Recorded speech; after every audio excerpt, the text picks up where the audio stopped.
বিদেশে কর্মী পাঠানোতে অনিয়ম করায় ৪৯টা লাইসেন্স বাতিল করছে। এখন এরা যে যারা যারা পাঠাইছে মানুষের কাছ থেকে টাকা আদায় করে নিছে, বিচার কি হবে না? যুগান্তর, আজকে যুগান্তর পত্রিকার কত তারিখ? ২১শে জুলাই, শেষ পৃষ্ঠার খবর আমরা একটু পড়ে শোনাই। দেশে বিদেশে প্রবাসে যারা আছেন আপনারা ভবিষ্যতের জন্য সতর্ক হবেন। বর্তমানে যারা আছেন ক্ষতিগ্রস্ত হয়েছেন কিনা এজেন্সির দ্বারা দেখুন। বিদেশে কর্মী পাঠানোর ক্ষেত্রে অনিয়ম, লাইসেন্সের শর্ত লঙ্ঘন এবং বৈদেশিক কর্মসংস্থান সংক্রান্ত আইন ভঙ্গের অভিযোগে ৪৯টি রিক্রুটিং এজেন্সির লাইসেন্স বাতিল করেছে সরকার। ধন্যবাদ। আপনার মনে রেখেন, দালাল মালাল এজেন্সি আপনাকে যখন বলবে চলে যান, ওখানে ব্যাপক বেতন, শুধু কইবেন কি ওটা তোর পরিবারের কেউ যায় না কেন? এজেন্সি এবং দালালের পরিবারের লোক বিদেশ যায়, খেয়াল করে। এরাই আমরা পাড়াইলে ব্যবসা মাথা পিছে। প্রতিবেশী দেশ থেকে ধরেন দুবাই যাইব, তার খরচ হচ্ছে ১ লাখ, বাংলাদেশ থেকে যাইব ৬ লাখ, ৫ লাখ টাকা কই যা অতিরিক্ত। আমরা কত প্রত্যাশা করি এগুলো কমে না। প্রবাসী কল্যাণ ও বৈদেশিক কর্মসংস্থান মন্ত্রণালয় জারি করা এই সিদ্ধান্ত তাৎক্ষণিকভাবে কার্যকর হয়েছে। রোববার মন্ত্রণালয় এ সংক্রান্ত একটি প্রজ্ঞাপন জারি করে। প্রজ্ঞাপনে বলা হয়, লাইসেন্স বাতিল হওয়া প্রতিষ্ঠানগুলোর বিরুদ্ধে রিক্রুটিং এজেন্সির অনুমোদন ও লাইসেন্স শর্ত ভঙ্গ, প্রবাসী কল্যাণ বৈদেশিক কর্মসংস্থান ২০১৩ বৈদেশিক কর্মসংস্থান, আচ্ছা ঠিক আছে। এছাড়া কয়েকটি প্রতিষ্ঠানের বিরুদ্ধে দণ্ডবিধি ১৮৬০ সালের বিভিন্ন ধারায় আদালত অভিযোগপত্র আছে।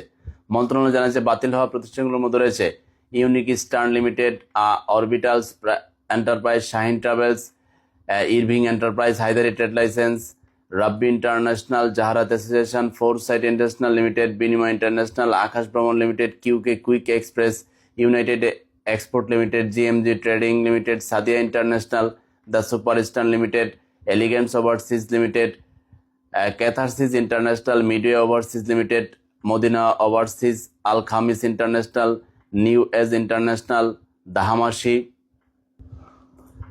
দাহামাশি corporation limited, galaxy corporation, Sultan overseas, Prabhati international, Manis power corporation, Amin tours and travels, Ahmed international, ISMT human resource development limited, Darbar global overseas, Natasha overseas, Aparajita overseas, 5M international, Stanford employment private limited, Jannat overseas, BM travels limited, BNSS overseas limited, Rubel Bangladesh limited, orbitals international, trans Asia integrated service limited, Alfara human resource and consultancy, Snigdha overseas limited, brothers international, Thanex international, DG Alfalah management, imperial resource limited, PR overseas limited, MRI global Bangladesh limited, Ananya Apurba recruiting agency.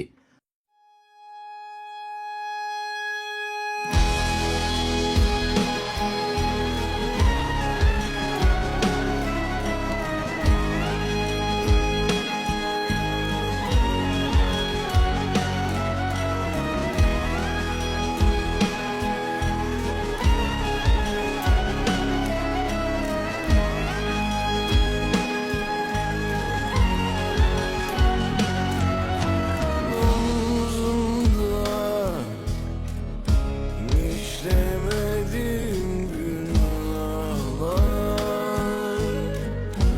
sözlerimde rüyalar,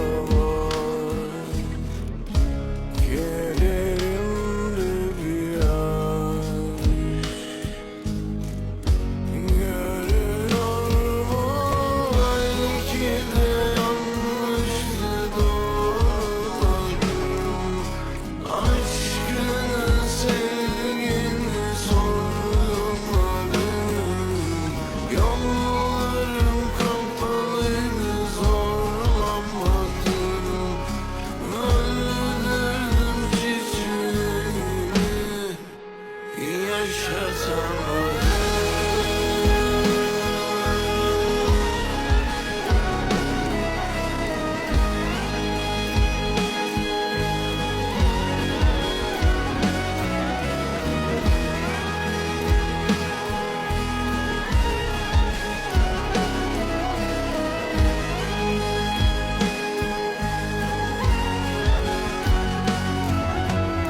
Duyamadım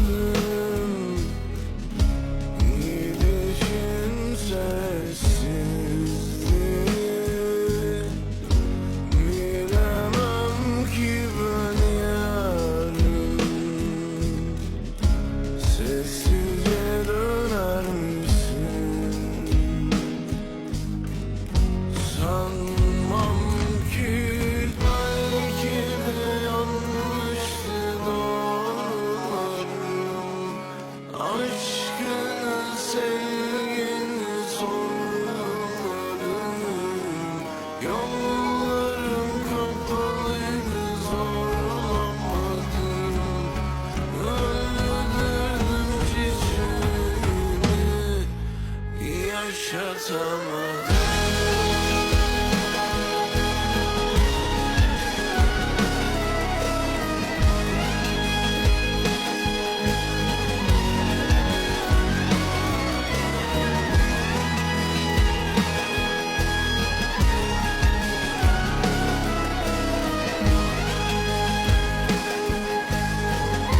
Sanmam ki belki de yanlıştı doğrularım.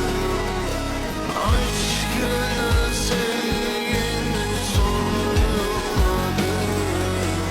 Yollarım kapalıydı zorlamadım. Ömrüm çiçeğimi মন্ত্রণালয় আরও জানিয়েছে, বৈদেশিক কর্মসংস্থান খাতে শৃঙ্খলা নিশ্চিত এবং কর্মপ্রত্যাশীদের স্বার্থ রক্ষায় অনিয়মে জড়িত প্রতিষ্ঠানের বিরুদ্ধে আইন অনুযায়ী ব্যবস্থা নেওয়া অব্যাহত থাকবে। ধন্যবাদ। আবার দেখি এরা তলে তলে আলগাবাতি ডাইলানি ঢুকে পড়ে।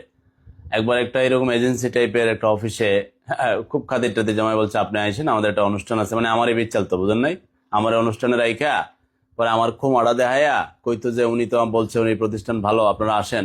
সেবাটা খুম অবস্থাতে নাই তো মাগনা, পয়সার ধান্দা জীবনে বহুত কম করি, লোভ সামলাই যায় না। তুই যে আমার খুম আবেশ বেড়ে আমি বুঝি, তো খুম আবেশ থাকতে না এত সহজে। মহান আল্লাহ পাকরে কইছি যে আমার দ্বারা মানুষের ক্ষতি উপকার না হোক, অন্ততপক্ষে আমার কথায় কোনো ক্ষতি যেন না হয়, এই জন্য খুবই সতর্ক। কেমন দেখবেন ওই অনলাইনে লোন দিব করে আমার ক্ষমাটা এই ভিডিওতে কাটিং করে নিয়ে বিজ্ঞাপন চালাইতেছে। হ্যাঁ, এগুলো অনলাইনে কেউ লোন টোন দেয় না, ওর বিরুদ্ধে প্রশাসনিক ব্যবস্থা চলতেছে, অসুবিধা নাই, হ্যাঁ ধরা পড়বে। তো প্রবাসী ভাইরা যারা আছেন সতর্ক থাকেন। এজেন্সিগুলোর সাথে অনেকেই 49টা এজেন্সি বাতিল করছে, প্রচুর এজেন্সির নামে রিপোর্ট টিপোর্ট আসে, সকল মানুষও হোয়াটসঅ্যাপে দেয়, ভাই এই তথ্য আছে, আমার টাকা পয়সা মেরে দিছে, আমার তো বিদেশে বেরোতে না টাকা পয়সা, আবার পাঠাইছে আমার ভুয়া কাগজপত্র, ভুয়া ভিসা দিয়া, এরকম অভিযোগের শেষ নাই।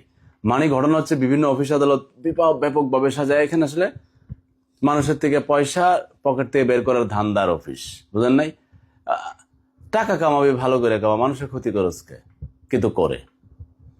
সবাই ভালো থাকবেন, আল্লাহ হাফেজ।